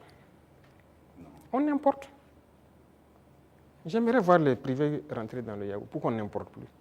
Nous avons pris des textes pour dire que lorsque quelque chose se produit au Burkina Faso, pour pouvoir importer, il vous faut une autorisation spéciale d'importer. Ce qui stipule que vous devez payer ce qui est à l'intérieur. Lorsqu'il y a le manque maintenant, on vous autorise à importer. Voilà pourquoi les gens sont en train, vous voyez que beaucoup de privés sont en train d'ouvrir des usines et tout ça. Et si on ne passait pas par cette méthode, comment on va faire? Il y a le grand moulin du Faso qui est là. Bon, il faudra qu'on est en train de restructurer tout ça. Mais parallèlement à ça, on a obligé les grands importateurs à ouvrir des moulins. Moi-même, j'ai été inauguré la dernière fois de l'autre côté. C'est l'un des plus grands importateurs. Quand on a dit on va suspendre l'importation, mais il n'était pas content, il a tout ici. On a dit c'est ce qu'on va faire. Soit vous adaptez, ou bien l'État va prendre en compte. Mais ils le font. Mais est-ce qu'on arrive à satisfaire? Il y a la place. On a de la population, on a un grand marché, un marché immense, au Burkina et en Afrique. Mais les gens n'ont qu'à s'adapter, produire. Donc il y aura toujours de la place. Ne pensez pas que forcément on a pris la place du privé, non. Il y a la place. Vous allez ouvrir les façons. Si c'est nécessaire pour réguler, parce qu'il y a cette mentalité de toujours entraîner la spéculation de certaines personnes. Non, c'est dangereux. Dernièrement, vous avez suivi le cas des motos. Malheureusement, c'est quand il y a eu la situation, on s'est rendu compte que ce n'était même pas un marché régulé. Donc rapidement, on a dû voir comment on peut réguler ce marché pour que l'importation soit suivie. Comment quelqu'un part importer des motos et il vous dit qu'il n'a pas de facture d'achat? Puisque le ministère a besoin de la facture d'achat pour voir tout ce que vous avez payé comme douane et quoi, et vous fixez une marge à ne pas dépasser. Il dit qu'ils n'ont pas de facture. Donc il part payer, il vient, il fixe le prix qu'il veut et il revend aux populations. Donc lui, il s'enrichit. Et les autres s'appauvrissent. Et généralement, quand les gens s'enrichissent, qu'est-ce qu'ils font? S'ils buvaient la braquina ici, ils ne boivent plus la braquina, c'est le champagne qu'ils cherchent. C'est l'argent qui sort. S'ils roulaient sur peut-être, je dirais, une petite cylindrée, ils cherchent maintenant une V8. Le carburant qui est subventionné par l'État, c'est ça, c'est l'argent qui sort. Donc il faut qu'on réfléchisse à l'économie. Qu'est-ce qu'on fait? Il ne faut pas laisser sortir des devises. Vous dites que vous voulez la monnaie et vous voulez continuer pour qu'on se comporte comme ça. On ne peut pas se comporter comme ça. Voilà pourquoi l'État est en train de reprendre le contrôle. Si demain, les gens s'entendent, on nous a fait des chantages. Hein. Quand on a essayé de régler un peu à la douane, il y en a qui nous ont dit que si on fait comme ça, il y aura pénurie de riz. J'ai dit, ok, faites la pénurie de riz, vous verrez ce que nous on va faire. Et si demain, des gens veulent s'entendre pour faire pénurie de riz, c'est nécessaire que l'État prenne en compte l'importation de riz. On est prêt à tout. Il faut que les gens changent de mentalité. Allez doucement, cherchez votre intérêt aussi petit soit-il, mais permettez aux autres Burkinabés de vivre et de ne pas les appauvrir. Monsieur le Président, on vous a vu à Lumbila auprès des femmes agricultrices, les accompagner, les soutenir. Mais au-delà de ça, qu'est-ce que vous faites pour donner davantage d'opportunités de gagner des revenus aux femmes du Burkina qui alimentent la petite économie dans les quartiers, dans les villages? Oui. Très bien. Et ça, c'est l'un des points les plus importants. Et j'ai dit même au ministère donc de l'action humanitaire qui s'occupe des questions des femmes, de recentrer l'action, au lieu qu'on soit dans l'assistanat, de recentrer l'action sur la création d'emplois et des petites entreprises. Les femmes ont des qualités.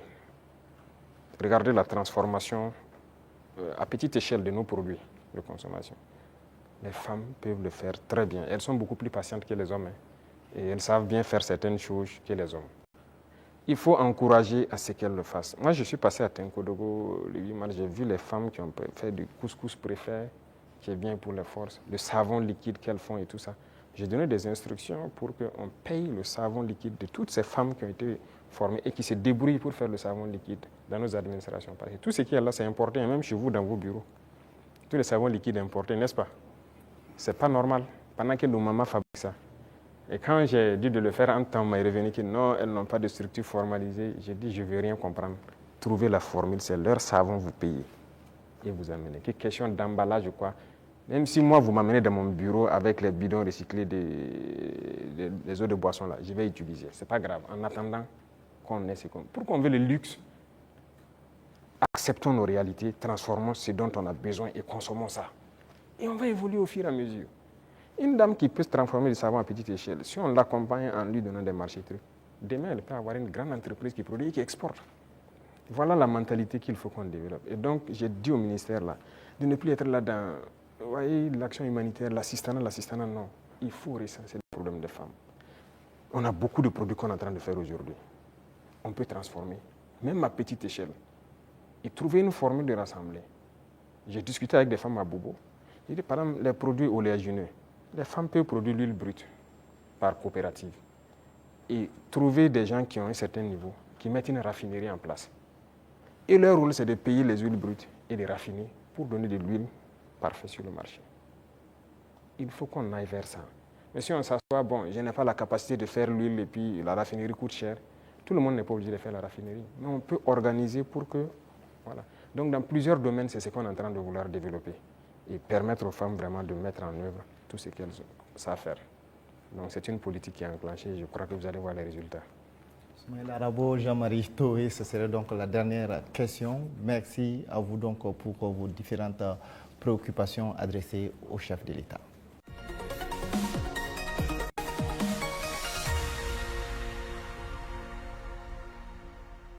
Excellence, nous accueillons à présent Sekou Tangara de la télévision Africab et Abdou Zouré de Faso 7. Ils vont échanger avec vous sur des sujets en lien avec la diplomatie et l'AES. Bonsoir, chers confrères. Alors, vous disposez pour ce volet de 15 minutes. Merci, Sagnon. Monsieur le Président, l'Alliance des États du Sahel a 2 ans. Comment est-ce qu'elle se porte aujourd'hui? Quel est son état de santé? Merci. Je dirais que l'évaluation de l'état de santé, c'est à travers la population qu'on peut le sentir. Et à travers la population, je pense qu'elle se porte bien. Parce que l'AES n'appartient pas aux dirigeants, l'AES appartient au peuple. Et les peuples ont adhéré. Ça fait que c'est exceptionnel ce qui se passe. L'AES a pu unir, rapprocher les peuples et c'est ça le plus important. Donc on rend grâce à Dieu. C'est un enfant de 2 ans. On a l'impression que la tête est là, les pieds aussi. Mais Monsieur le Président, on a l'impression que les bras ne sont pas encore là. On parle d'agence d'exécution, de maître d'ouvrage. Il était question de transformer l'autorité du Liptako Gourmand en agence d'exécution. À quand est-ce que les populations de l'AES pourront voir ces projets de développement, les projets structurants au bénéfice des populations? Très bien. Je pense que là, c'est une mutation qui est en cours. Ce n'est pas définitif d'abord. Il y a toujours la réflexion, parce que c'est un administrateur provisoire qui est là. Et il faut réfléchir comment on peut la rendre effective en agent d'exécution. Donc c'est une réflexion qui progresse toujours. Parce qu'il ne faut pas faire les erreurs de reconduire les mêmes institutions. Si on se calque sur les mêmes institutions qui ont échoué, ça ne va pas marcher. Et quel type de projet on veut faire pour une population? Qu'est-ce que la LG faisait et qu'est-ce que nous on veut maintenant? La routine, c'est quoi pour certains agents d'exécution ou quoi? C'est de voir les bailleurs de fonds, réunir les financements pour des projets. Mais ça veut dire des prêts pour les populations. Est-ce que c'est ce que nous voulons? Je ne pense pas. Nous partons d'une question endogène. Et si on dit endogénéité, voilà pourquoi la banque d'investissement, si vous remarquez, le prélèvement est fait pour qu'on puisse ravitailler la banque d'investissement. Il faut que si nous voulons qu'elle fonctionne, que si elle a besoin de faire des projets dans l'espace, que la banque puisse a priori financer. Mais si c'est pour constituer une agence et repartir chez les mêmes impérialistes pour aller se mettre à prêter l'argent pour certains projets, peut-être qu'ils n'ont même pas la même vision que nous, ce n'est pas évident. Donc la réflexion est toujours en cours, ce n'est pas définitif. Monsieur le Président, l'AES, c'est aussi la lutte contre le terrorisme. Aujourd'hui, où en sommes-nous avec la force conjointe et quelles sont les actions fondamentales qui ont été posées sur le terrain? Alors, la force conjointe, nous avons fait l'architecture, comme vous avez pu le voir. Le poste de commandement est installé à Niamey. Et actuellement, il s'agit d'équipement des premières unités. Par exemple, le Burkina Faso, le premier bataillon est prêt. Et les équipements aussi de ce bataillon sont là. Et nous sommes en train de former le deuxième bataillon qui, peut-être dans 2 mois, comme ça, seront prêts. Et chaque pays, le concept est que chaque pays commande les équipements. On a arrêté un format d'équipement que chaque bataillon doit avoir. Donc, il faut les commander pour qu'on puisse les armer. Et comme je l'ai dit, jusque-là, on ne fabrique pas certains équipements. On est obligé de commander. Et vous voyez comment le monde est fou. Tout le monde prépare la guerre. Vous pouvez commander aujourd'hui un équipement, on vous donne 4 mois, 6 mois, 8 mois, souvent même des années. Donc on est obligé de faire avec. Et qui dit force conjointe, ça demande une communication importante. Et donc vous comprenez toute la logistique en termes de transmission qu'il y a derrière. Il faut que ce soit parfait. Donc voilà pourquoi on ne précipite pas les choses. Déjà, il y a beaucoup d'opérations qui se mènent de façon conjointe. Donc c'est déjà le début de la force. Peu importe la situation qui se passe entre nous, le Niger ou du côté du Mali, nos forces arrivent à déjà coordonner pour travailler. C'est ça le plus important. Quand on regarde, pour rester sur la force conjointe, quand on regarde la photographie de l'AIS, la Confédération est entourée par des pays avec lesquels souvent il y a des frictions diplomatiques. C'est-à-dire quand on prend le Niger, il y a des frictions avec le Bénin, le Mali, il y a des frictions avec l'Algérie, le Burkina, même si on ne le dit pas, des petites frictions souvent avec la Côte d'Ivoire. Comment transformer justement ces frictions diplomatiques en opportunités opérationnelles pour lutter contre le terrorisme, Monsieur le Président? C'est ce que j'ai dit. Vous voyez, c'est autour de l'AES. Si nous connaissons la menace qu'il y a autour de nous, l'opportunité, la seule opportunité à saisir, c'est de développer des armées très fortes et d'essayer de nous développer. C'est la seule opportunité. Sinon, l'adversité, on va toujours l'avoir. Ce n'est pas comme ce que vous avez cité, c'est réel. C'est réel. Mais qu'est-ce qu'on peut bien faire? Le problème en Afrique, très souvent, ce sont les dirigeants. Ces frictions diplomatiques, c'est pas entre... Moi, je n'aime même pas dire les frictions entre les États. Il n'y a pas de friction entre les 2 pays ou quoi. Il y a friction entre les dirigeants des pays. Est-ce qu'entre armées de l'AES et ces pays-là, ça coopère, ça se renseigne, il y a la collaboration? Bon, pour certains cas, je ne sais pas, mais je prends par exemple le cas de... Même avec le Bénin, nous, on n'a pas les mêmes approches en termes de terrorisme. Je prends par exemple le cas du Bénin. Moi, avant d'aller à Moscou la dernière fois, en mai, un jour, j'étais là, il y avait une menace qui planait sur un détachement au Bénin. Mais les militaires n'attendent pas de monter au niveau politique ou quoi que ce soit pour certaines choses. Ils ont contacté nos forces à l'Est, qui ont confirmé en tout cas la menace. Ils ont demandé si on pouvait faire quelque chose. Moi, j'étais encore là, c'était un samedi, je me souviens. J'ai ordonné à nos appareils d'aller survoler et voir ce qui se passe parce qu'ils ont intercepté les communications de regroupement. Effectivement, les drones sont arrivés à la frontière, ils ont vu que les terroristes se regroupaient pas loin de leur base. On a frappé et on a avorté l'attaque. Ce n'est pas une fois, ce n'est pas 2 fois. Vous voyez, les forces coopèrent. C'est ça l'esprit militaire. Un bon militaire, la menace d'abord, il y a une menace commune. Mais maintenant, c'est souvent au niveau, comme je l'ai dit, au niveau des dirigeants, beaucoup n'ont pas compris. Ils sont là dans des guerres inutiles. Mais le plus important, la menace est commune. Si quelqu'un croit qu'il peut se soustraire de la menace, il se trompe. Donc on coopère. Les militaires coopèrent. Vous avez dû voir, par exemple, nous et les dirigeants ivoiriens, il ne faut pas se mentir, ça ne va pas. Mais vous avez dû voir nos militaires, très souvent même, qui se retrouvent, qui s'assoient ensemble à la frontière, qui causent. Voilà, ça fait partie. C'est l'occasion de parler des 6 éléments du DARA. Où est-ce qu'on en est? On a entendu les autorités lors d'une conférence de presse, ils en ont parlé. Au niveau du Burkina Faso, comment est-ce que ça se passe? Qu'est-ce qu'ils ont dit? Ils ont franchi la frontière, ils ont été interpellés. Ils sont là. D'accord. Chaque fois que quelqu'un franchit la frontière, il rentre, mène des actions. Que si ce sont des civils, généralement, c'est qui rentrent, qui posent des questions, qui font des enquêtes. Ça, c'est de l'espionnage, en fait. Donc, c'est logique qu'on les arrête et qu'on les entende. C'est comme avant ça, il y avait des gendarmes qui avaient franchi en armes. C'est arrivé 2 fois, il y avait 6 et 2 entre-temps. On les avait arrêtés, on les avait amenés jusqu'à Ouagadougou avec les armes, on les a auditionnés. Mais un jour, le ministre de la Défense m'a dit que son homologue l'a appelé et plaidé si on peut les libérer. J'ai vu les services de renseignement et j'ai dit, bon, écoutez, s'ils ne sont pas rentrés avec une mauvaise intention et tout, fraternité d'armes et tout ça, il faut les libérer. Le même jour, ils ont été libérés. Et nous aussi, nous espérions que les Ivoiriens, il y a des civils burkinabés en prison, qu'ils les libèrent. Malheureusement, c'est 2 ou 3 jours après, on apprend le décès de notre frère en prison. Et les autres qui sont en prison sont toujours en prison. Et même ce sont des civils, des commerçants. Écoutez, ça, c'est pas de la bonne collaboration. Donc, pour les 6 éléments, on attend. On n'a rien reçu d'abord comme approche ou quoi que ce soit. Pourtant, le porte-parole du gouvernement ivoirien a indiqué qu'ils privilégiaient la voie du dialogue avec le Burkina Faso. Il a dit en conférence de presse le mercredi passé. On les attend. Nous, si on avait privilégié la voie du dialogue, on espérait aussi qu'ils libèrent nos civils innocents et qu'ils viennent. Mais un est mort dans leur prison qui n'est même pas une prison conventionnelle. Donc, écoutez, chacun assume ses actes. Hein. Et nous, on n'a pas l'art de mentir.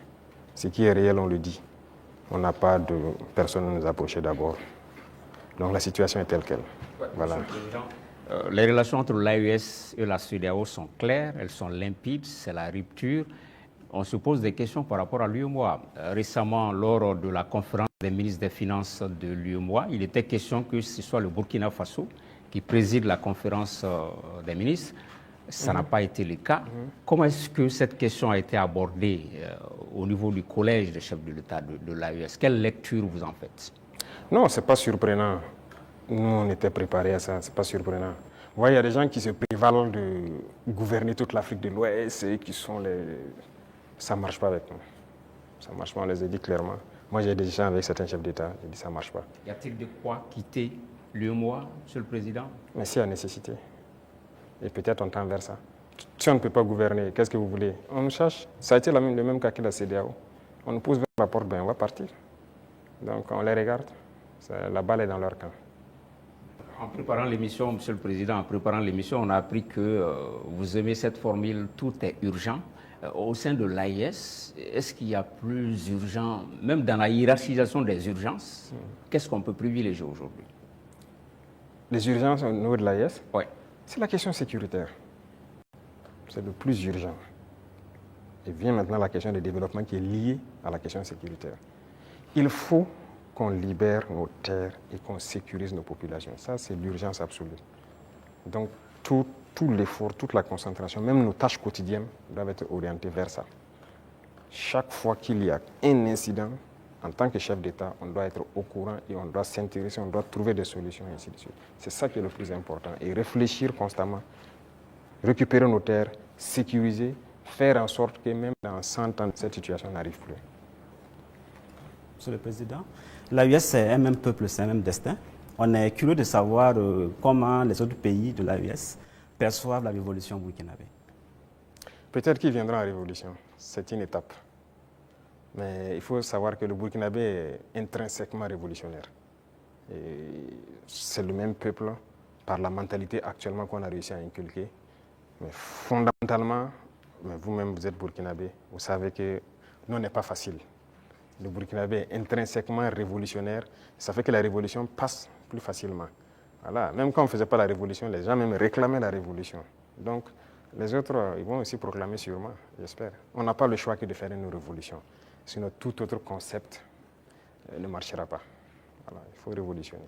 Merci donc à vous pour ces différentes questions relatives donc à la diplomatie et à l'AES.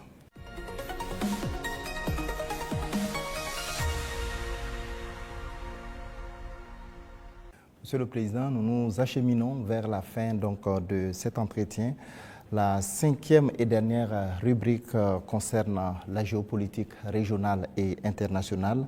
Les questions irrélatives donc, sont portées par Dieudonné Zungrana de Aujourd'hui au Faso et Jules Domsé donc, de Vox Africa. Vous avez pour cette rubrique 15 minutes également. Alors, Excellence, si vous permettez, on va rester toujours en Côte d'Ivoire. Les relations avec ce pays sont exécrables.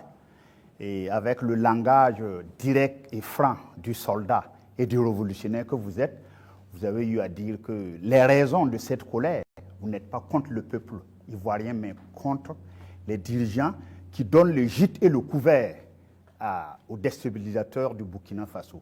Alors, à quand et dans quelles conditions peut-on avoir un dégel et un échange d'ambassadeurs entre les deux pays? Ça dépend d'eux. De toute façon, ce n'est pas nous qui avons commencé cette situation. Moi, je me souviens au tout début, même le jour du 30 septembre, est-ce que l'une des premières personnes qui m'a appelé, ce n'était pas le président Alassane Ouattara. Et après, son petit frère est venu par 2 fois nous voir et tout ça. C'est vrai, on peut dire que les relations étaient bonnes, mais il a voulu qu'on suive une certaine direction. Mais comme vous avez dit, en tant que révolutionnaire, nous savons que nous ne sommes pas là pour ça. Nous étions là pour la révolution. Et la révolution, c'est une rupture. On ne peut pas suivre une certaine politique. Et donc, petit à petit, les relations ont commencé à ne pas aller.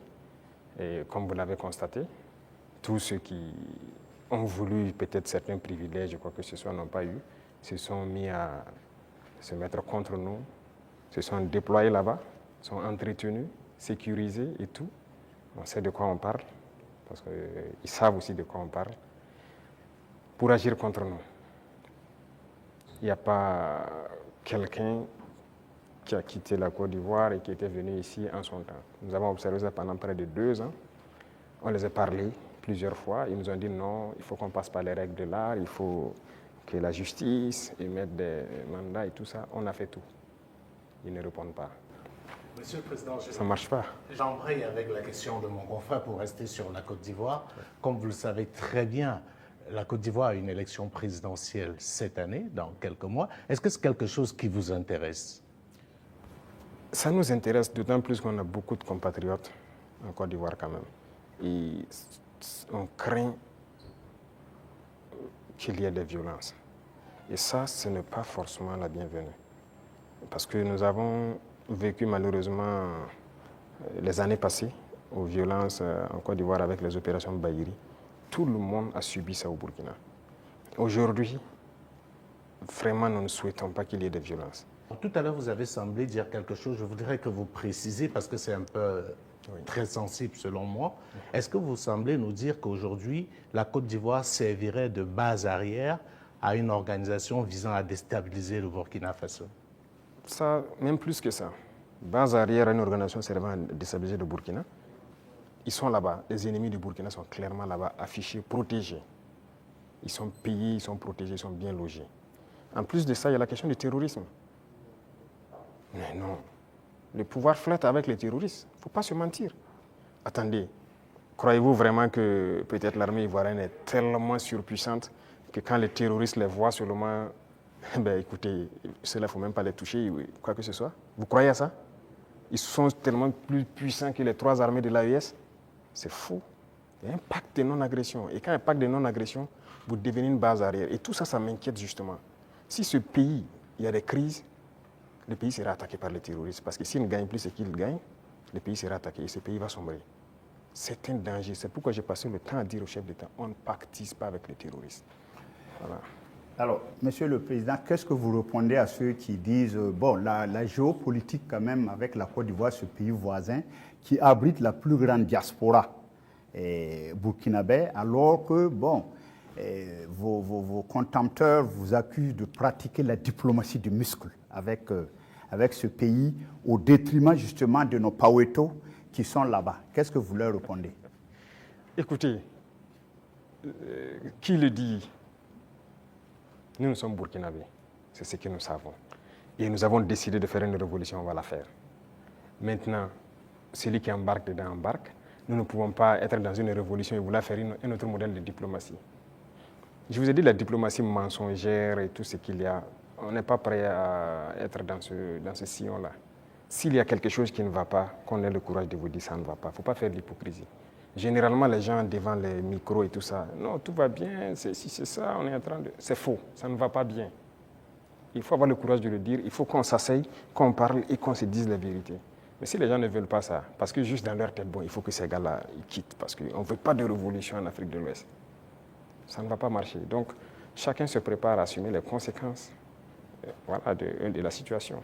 Alors, pour sortir de la Côte d'Ivoire, Monsieur le Président, on reste quand même au niveau de l'AES. Vous avez certainement suivi le dernier sondage fait par nos confrères de Jeune Afrique, et avec des résultats qui peuvent sembler étonnants. Les populations des pays francophones sont tous favorables à l'AES. Je dirais, même la Côte d'Ivoire, à 66%, apprécie ce qui se fait au niveau de l'AES. Alors, comment est-ce que vous recevez ce message?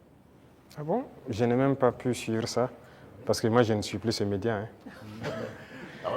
C'était un sondage qu'ils ont commandé. Peut-être qu'ils ne s'attendaient pas à ce résultat, mais le résultat est tel. Ils ont été au Cameroun, ils ont été au Sénégal, ils ont été au Bénin, ils ont été en Côte d'Ivoire. Et là-bas, les populations sont tous favorables à l'AES et apprécient dans leur grande majorité ce qui se fait au niveau de l'AES.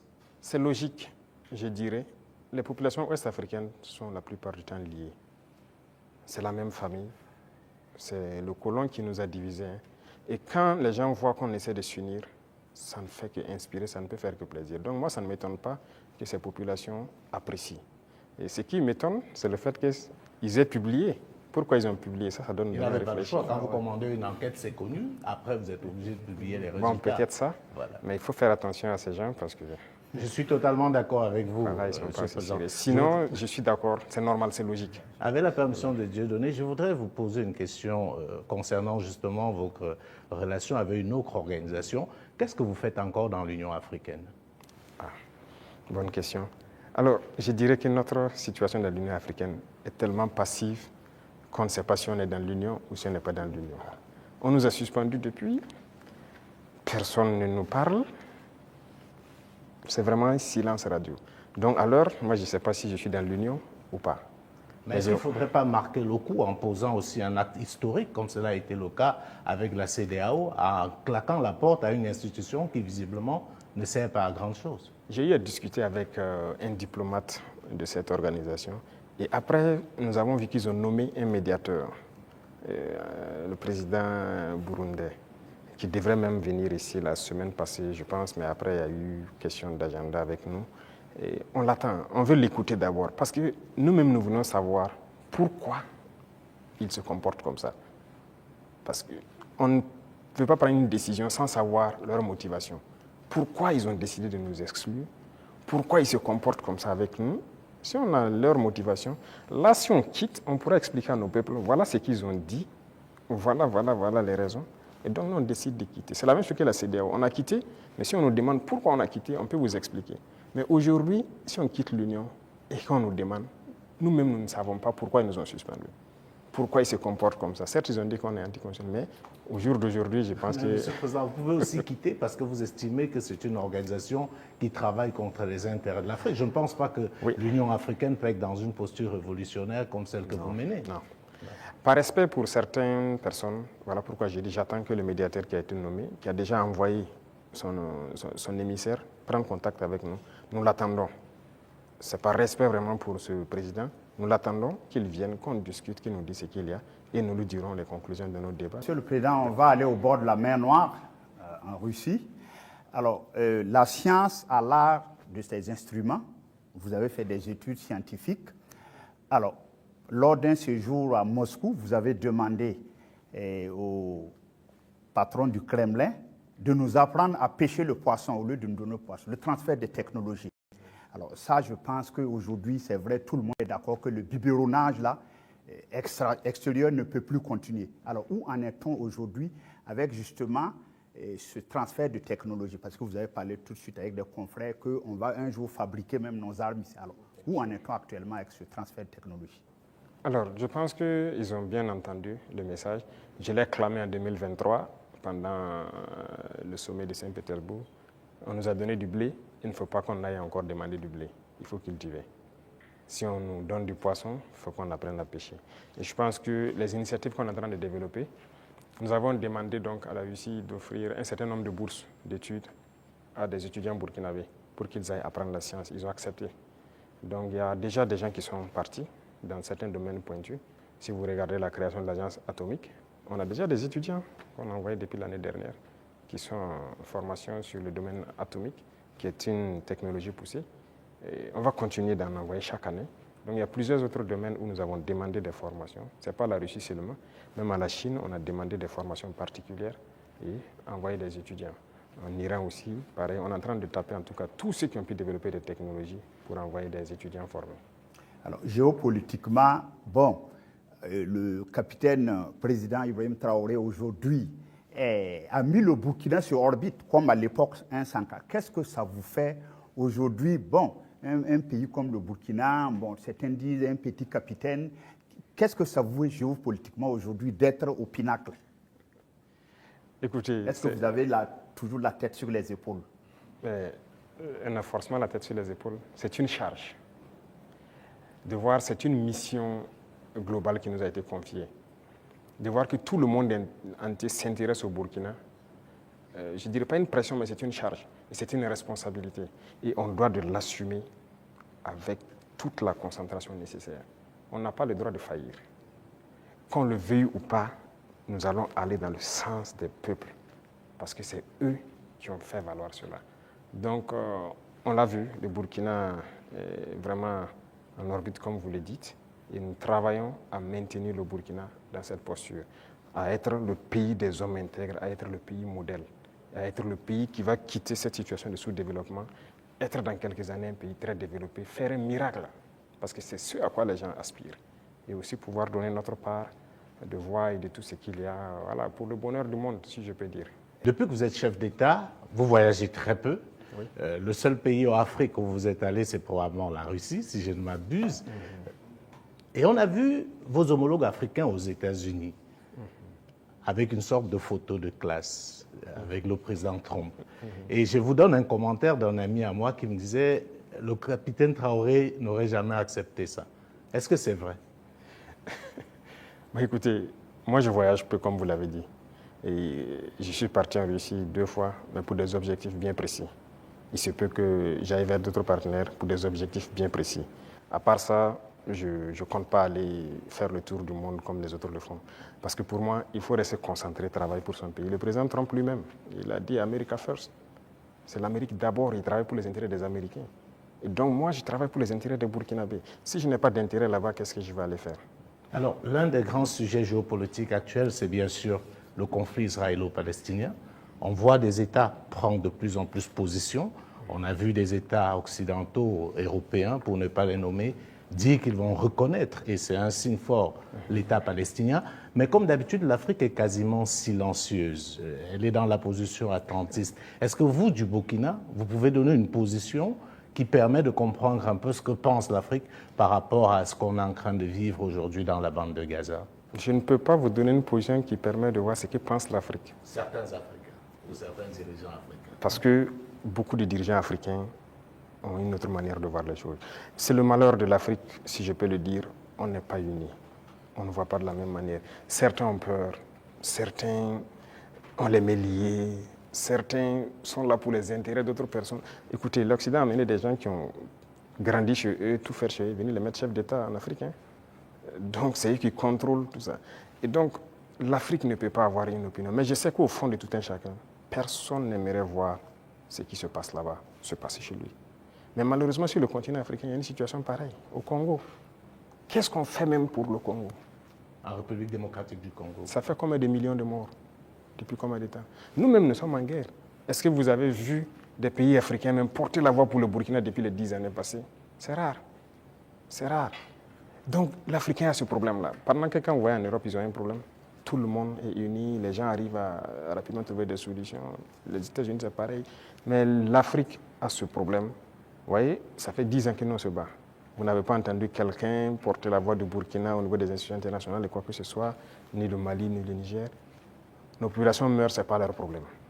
Congo, ça meurt, ce n'est pas notre problème. La dernière fois, j'ai essayé dans une de mes paroles d'essayer de parler pour que... Ça fait combien de millions de morts? Le Soudan, regardez comment il se déchire. Il y a beaucoup de conflits sur notre sol déjà et on n'arrive même pas à porter la voix. Donc, comment on va aller porter la voix des autres? Donc, il faut que nous, Africains, on se réveille. Est-ce que le Burkina peut reconnaître un État palestinien? Est-ce que le Burkina est prêt à reconnaître l'État palestinien? Pourquoi pas? C'est un État. C'est un État. Pourquoi on ne va pas reconnaître un État palestinien?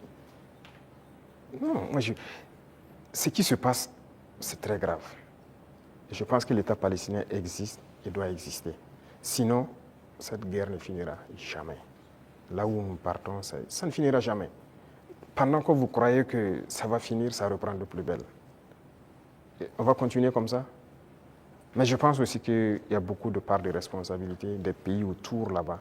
Parce que c'est leur région et les gens doivent pouvoir donner la voix pour trouver une solution à ce conflit. Voilà. Et quant à nous, on continue de se battre ici. Et l'État burkinabé qui doit demeurer, c'est ça qui est le plus important. Et on se bat pour notre État burkinabé. Voilà, Monsieur le Président, nous sommes donc au terme de ces 90 minutes face à la presse. Merci pour votre disponibilité et merci pour cette belle opportunité offerte à la presse nationale et internationale. Mais avant de nous séparer, Monsieur le Président, est-ce que vous avez un message particulier à l'endroit du peuple burkinabé à l'orée du 3e anniversaire de votre accession à la magistrature suprême? Pour le peuple burkinabé, ça fait 3 ans que nous sommes là et qu'on chemine. Et j'ai d'abord des mots de remerciement. Des remerciements du fond du cœur. Parce que le peuple est resté concentré. Concentré pour écouter le message qu'on a véhiculé. Parce que l'une des armes importantes que nous avons utilisées, c'est aussi la communication. Et parce que nous avons compris que les impérialistes ont toujours utilisé la communication pour détruire l'Afrique. Parce que tout ce qui se passe comme conflit, ce sont des manipulations. Ce sont des manipulations. Regardez, je prends encore le cas du Soudan. 2 groupes sont manipulés par des puissances. Faudrait-il pas à un moment donné qu'on se parle, on s'assoit, on exploite nos ressources ensemble, on fait vivre nos populations, on va continuer à se déchirer? Tout ce qui s'est passé comme assassinat de leaders politiques en Afrique, les guerres et tout, c'est à travers la communication qu'on a manipulé. Et la communication est très importante. Et ça, le peuple burkinabé a été concentré pour percevoir le message. Et nous continuerons de communiquer pour les faire comprendre ce que nous faisons et vers où nous partons. Ça, c'est le plus important. Deuxième chose, je remercie Dieu aussi, qui a permis à ce que nous puissions, en tout cas malgré la guerre, poser des actes et communiquer sur ces actes pour que le peuple comprenne qu'un lendemain meilleur est possible. L'espoir est permis. Et tant que les gens garderont cet espoir, on va y arriver au point où nous souhaitons. Et la dernière chose, c'est cette situation sécuritaire qui est là, de rassurer que la guerre va finir au Burkina Faso. Nous vivrons en paix, nous ferons ce que nous avons à faire de nos richesses et nous allons nous développer. Ça, c'est une certitude. Le rêve que nous avons pour le Burkina Faso, nous allons l'accomplir. Nous continuerons les derniers bastions importants du terrorisme, nous allons continuer à les conquérir, comme ce qu'on a pu faire en 2025 avec cette grande vallée qui était un gros réservoir économique pour les terroristes que nous avons récupéré. Il y a plusieurs autres endroits où l'orpaillage terroriste continue et tout, pour les ravitailler. Nous allons récupérer toutes ces zones et l'espoir est permis. Donc, bon courage à tout le monde, et restez concentrés, résilients, et on continuera à se parler. C'est ça le plus important. Une fois qu'on se parle, on se comprend et on avance. Merci. Merci, Monsieur le Président. Ce sera donc le mot de fin. Merci, chers confrères, pour vos différentes questions donc adressées au président du Faso, le capitaine Ibrahim Traoré. Merci à vous, chers téléspectateurs, d'avoir suivi cet entretien avec grand intérêt. Restez donc en compagnie de nos programmes. Merci.